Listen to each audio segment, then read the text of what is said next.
Call today, I'm going to be talking about NEAT, non-exercise activity thermogenesis. And so what I'm going to teach you guys today is exactly what that big sciencey word is and how it's going to affect your body, your fat loss, your goals, and all of that.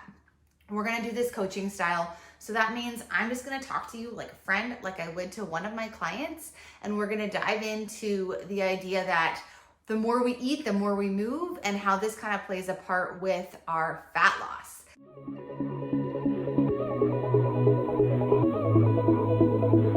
So let's dive into it. When we go into a calorie deficit, we are lowering the amount of energy that we're giving our body, essentially. So what that looks like is our body is going to be trying to conserve in any way to keep you safe. So what I mean by that is if you decide to go into a cut and you get a few weeks in, you're going to start to notice that your body is going to slow down. You're not going to be as inclined to move. You're not going to feel like you have as much energy. This is a byproduct of being in a calorie deficit.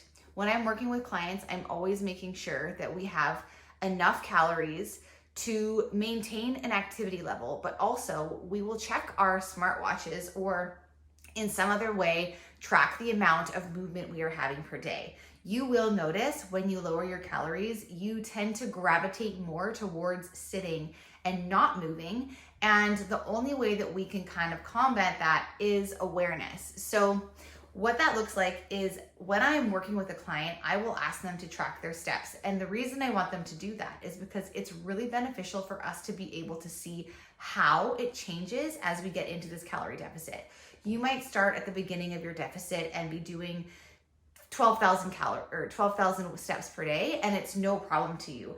And if you're not paying attention, as you get deeper and into your cut, you might notice that you start only getting 8,000 steps per day and that you're feeling tired.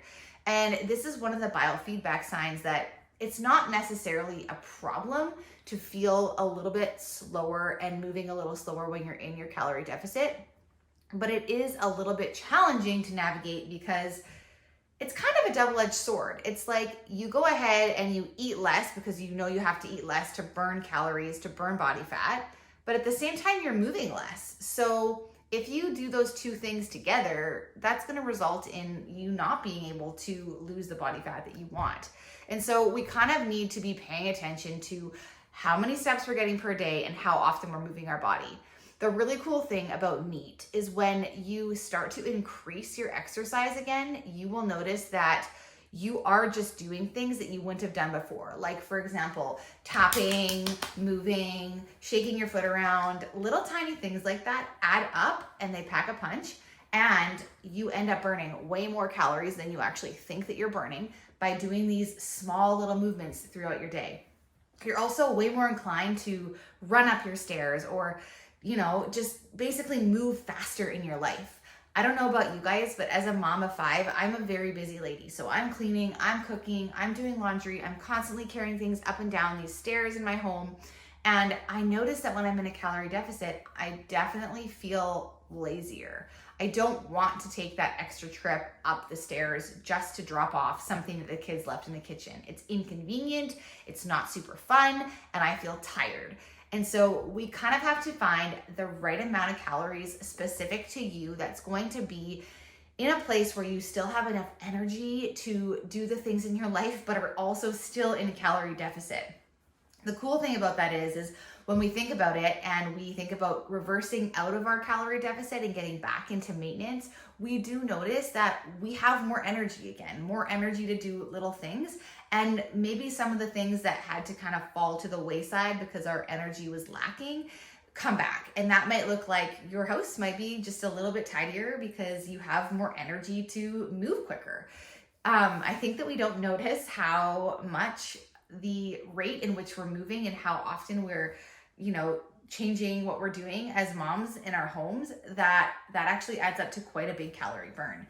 With some of my mom clients, I've often said, you spend so much time cooking, cleaning, vacuuming, mopping, you never sit down. You don't actually need to add an abundance of cardio in your day.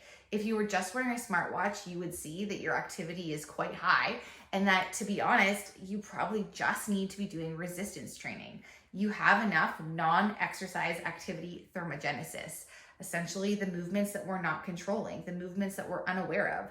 And what a beautiful thing for your body to burn more as you have more energy and eat more. And so my point today is to share with you guys exactly an idea of an understanding that you would see that it is not necessarily a bad thing to go into a calorie deficit and to be a little bit more slow paced and moving in slow motion. But what you do need to be aware of is the fact that if you're not careful, you could end up feeling quite unmotivated to do the things that you normally would have done when you were eating more calories. So you end up burning the exact same amount of calories. I always track steps with my clients. I always track activity, and we try to bump it up as we go into our calorie deficit. Instead of taking away more food, try to add in a little bit more activity. I hope this was helpful for you guys. I hope that you learned a little bit of something about NEAT, non-exercise activity thermogenesis, and how it affects your energy and your calorie burn and the little things that you do in your day-to-day life. Have a great day. Bye.